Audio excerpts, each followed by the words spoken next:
believe we're going to talk about Oh yeah, Trump's response to racism. yeah.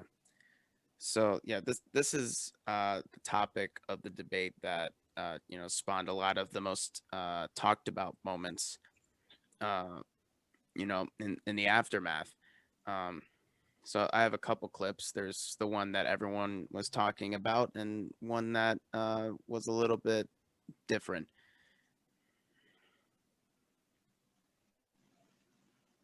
Oh wait, that's that. Oh,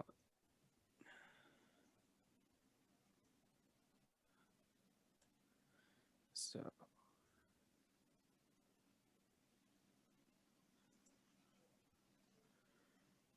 all right, now I'm gonna share the screen.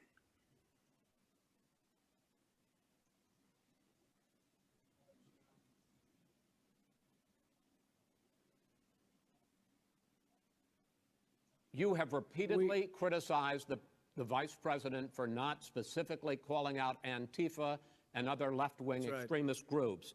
But are you willing tonight to condemn white supremacists and militia groups and to say that they need to stand down and not add to the violence in a number of these cities, as we saw in Kenosha and as we've seen in Portland? Sure, Are you I'm willing prepared to to do specifically that, do it? Well, go ahead, sir. I would say almost everything I see is from the left wing, not from the right wing. So what are you saying? I'm willing to do That's anything. it. I want to see Well, peace. then do it, sir. Say it. Do it. Say it. You want to call him? What do you want to call him? Give me a name. Give me a White name. Go ahead. supremacists Who and would right you like me to condemn? White supremacists and right Proud militia. Boys, stand back and stand by. But I'll tell you what. Somebody's got to do something about Antifa and the left, because this is not a right-wing problem. His This is a left-wing. FBI director This said is a the threat left-wing from problem. white Go ahead, sir. supremacists. Antifa's an idea, not an organization. you gotta be not kidding. militia. That's what his It's an idea. FBI, Okay. FBI director Gentlemen, said. Well, then, Yeah, and Biden did a good job, really destroying his point about that, because a lot of them, especially, I don't know if you remember last year, it was like a breakfast group Candace Owen had, and they tried the conservatives there tried to say, "Oh, Antifa," and baffled them because they have different points of views. They terrorized them. So Yeah, so like that was like actually kind of a surprising moment from Biden willing to acknowledge, like I mean like yeah, everyone doesn't like, like the militant Antifa that we typically. Did you hear that? No, yeah, it was probably just me. It was someone out in the hall just screaming their head off. Like ah. But but yeah, like everyone is against like the militant like Antifa people that we see in the news all the time. Uh, but like the Antifa as a whole is it's an ideology, not an organization. Like I'm technically Antifa because I'm very anti-fascist, but I'm not like the Antifa that would go in the street and beat people up. You know what I mean?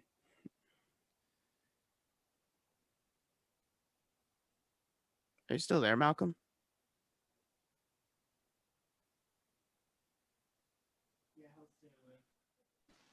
yeah, all right. Same thing goes for many Trump supporters too, because a lot of them may not agree with the violence, but they may believe in the ideology Yeah, of Trump.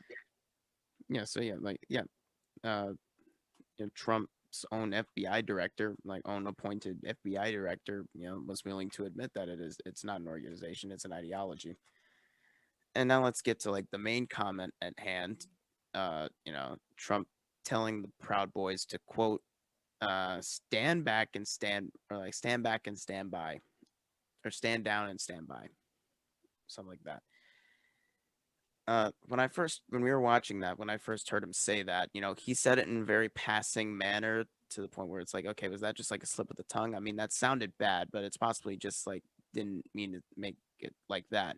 Like that was my initial like immediate thought, and then it was like the thing he said afterward. Someone's got to do something about Antifa and the left. Is then I was thinking, okay, yeah, that was on purpose. It's like, yeah, like I mean, yeah, I did kind of notice in his tone, it's like Proud Boys stand back and stand by, but someone has to do something about Antifa and the left. So Yeah. that really did kind of make it somewhat, he meant it to be intentional because he deflected from the question. Didn't call it white Yeah. supremacists specifically. He just mentioned one organization to stand back and stand by. Yeah. As And we've all assuming seen. Trump, Sorry, go ahead. yeah, and I assume Trump was trying to be slick by thinking he says stand by, stand by, that they shouldn't do any violence. But like Webster, like the Merriam-Webster dictionary came out, had the definition of stand back and then stand by, and then tagged the 2020 debates, which I really liked, which exposed his racially coded language. Yeah, like I said, like he said in a very passing way. It's like I probably could have made that mistake, my example, because sometimes like my mouth moves faster than my brain. I might say things that I mean one thing, but I'm really saying another. So like, yeah, it was like the passing tone of his voice that made me initially think, okay, he doesn't really mean like stand by and wait for orders, right? And then it was the following comment that really made me think, okay, yeah, he means that. And the Proud Boys are loving this. I'm sure, as everyone has seen by now, Proud Boys are making shirts with that slogan. They've made that a slogan of their group now. And it was like supposed to be a slam dunk for Trump, because unlike Antifa, Proud Boys actually is a group known for violence. And yeah, it's hard to believe that the founder of the Proud Boys was actually one of the co-founders of Vice News. Did you know that? Yeah, I know. I saw something recently about that. It's interesting because Vice News is pretty far left. So. Yeah, like relatively, like they've had a few unkind things to say about Bernie, but like they're pretty far left. They're pretty far left. But Gavin McInnes is one fucking hell of a character. But yeah, like I like apparently that one time, like on his show, like he actually shoved a dildo up his ass just to show that he wasn't afraid of gay people.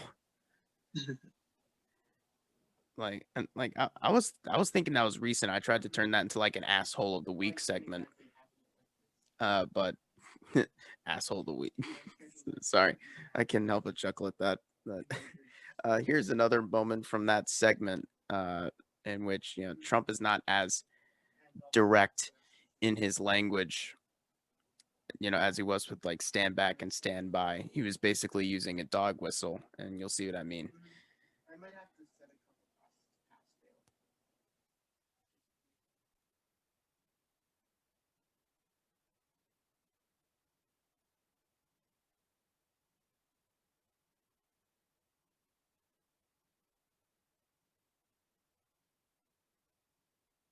There has been a dramatic increase in homicide.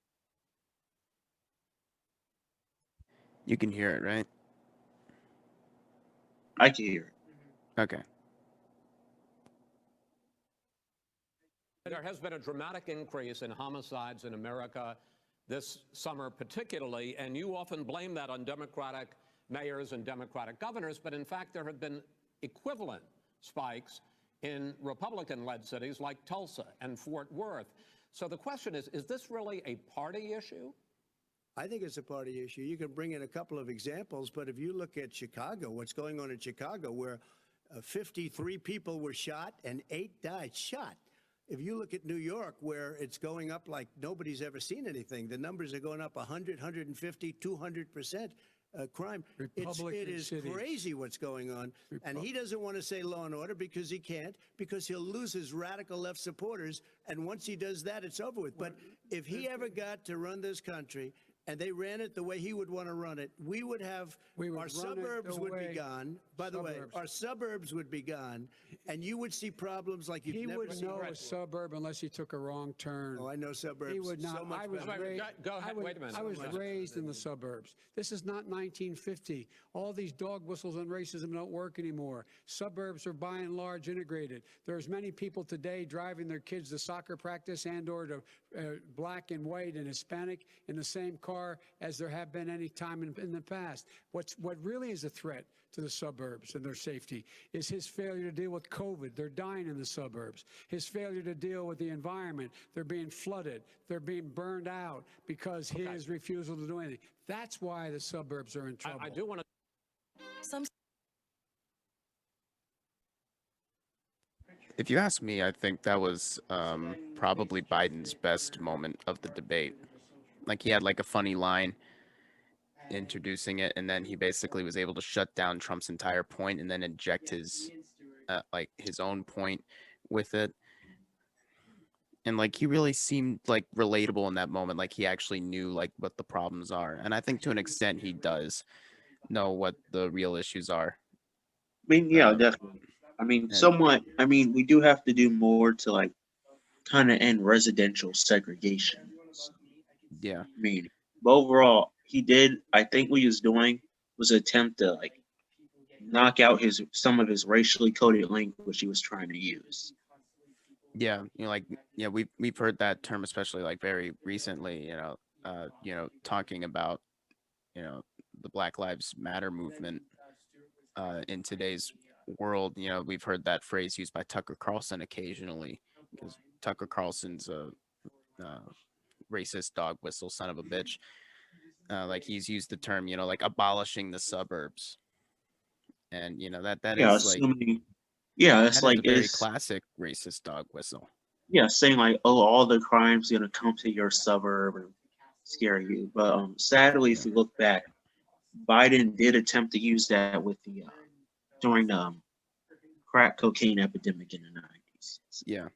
Well, like, I'm like, if he's actually like grown past that and he's actually evolved in his feelings about that sort of thing, then like, like, I don't try to judge people based on positions they've held in the past, as long as they've like actually changed. I mean, And sure. I mean, if he's honestly changed that position, yeah, and I like, mean, in this debate, it looks like he was pretty authentic with that. And then I wanted to talk about, like, I don't really have like the video for this prepared, but there was that moment in which Trump actually was able to, or not, he had the opportunity to really shut down Biden with the issue of race, not necessarily like help himself, but to like say, oh, okay, look, Biden's not such an angel either. And he isn't, because like, as Trump brought up, Biden wrote the crime bill back in 1994. And that is a very big and legitimate criticism of Biden, as far as like how he, like, his ideology, like, or his past like actions in relation to the issue of racism and mass incarceration and the justice system, all those sort of like overlapping subjects. But he started off saying like, oh, Biden is very tough with the African American people. He called them super predators, which I don't think Biden used that term. I know Hillary Clinton used that term back in the day. yeah, I think his wife. He was yeah, it was his wife. But Yeah. I mean, I think he might have referred. I think he's referring to that comment where he made like, someone will come into your mother's house and crack her over the head and rob her just for crack, like on the Senate floor. Yeah. I think that's what he's referring to. Yeah.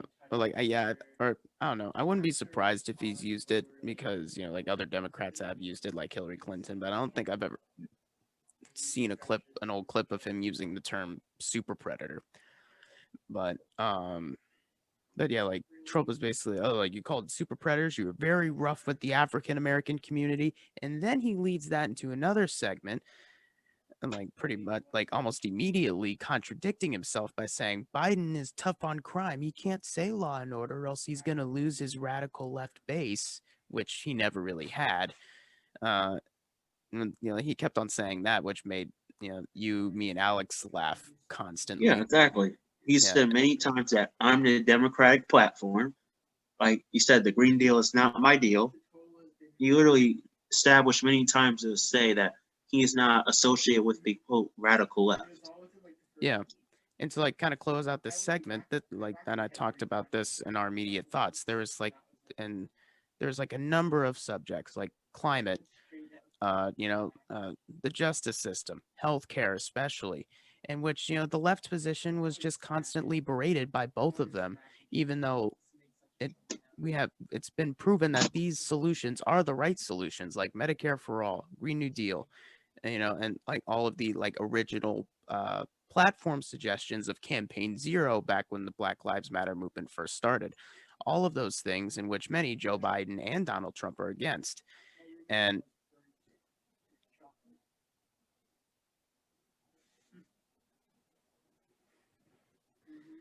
all right, I'm gonna cut that out. But yeah, like all of these things that the left is in favor of like are the proper solutions, not because like they're left, but they're actually like kind of the moderate positions. They're positions that most of the Americans are in favor of. But every time like Donald Trump would say, oh, like in his manifesto, and the manifesto I learned was pretty much just like Donald Trump's code word for like the platform that the unity commissions with both the Biden and Bernie campaigns, like the platform that they came up with, like that's what Trump is calling the manifesto. Like like they're saying like, oh, he's for socialized medicine, he's for a Green New Deal.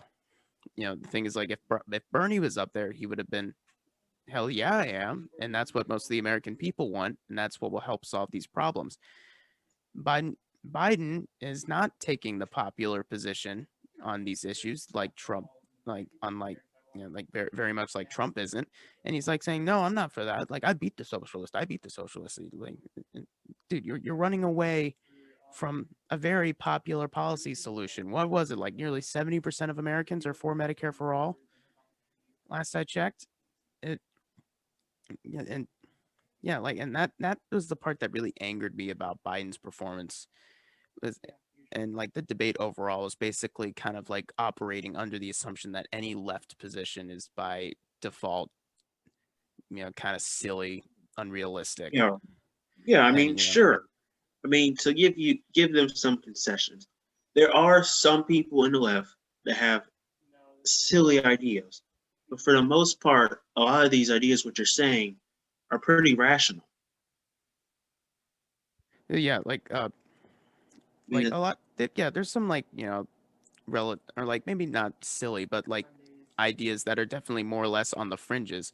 But those are like ones that are more like pet causes for the left rather yeah, than like all these other things that like were like the pillars of like the Bernie campaign, as well as like any other campaign run by a left wing or progressive candidate, like in all these down ballot races that we've seen. Because like Americans are in favor of Medicare for all, free college, Green New Deal, ending the wars, legalizing marijuana, all of these left positions. But like they're not in favor of like like as much as like I'm in favor of like some of these things, they're not. The majority of Americans aren't in favor of like abolishing ICE or like abolishing the police. And there's like some left wingers who do have that in like their ideology, as few as they are. And then there's also like this is a position that I hold that other people don't, but I think like people should be able to vote from prison like unconditionally. But like those are all things that are more or less on the fringes, and for more or less people, like more or less it's kind of like pet issues for them, you know what I mean? But, like yeah, it definitely is pet issues and more so things that should be talked about more, but they're not necessarily concrete policies. yeah, and then yeah, like all these other things, like like which were the pillars of like Bernie's campaign, are very popular with the American people, and I just found it very disappointing that Biden and Trump were like just running from them, and like they're basically writing them off as like the default bad position.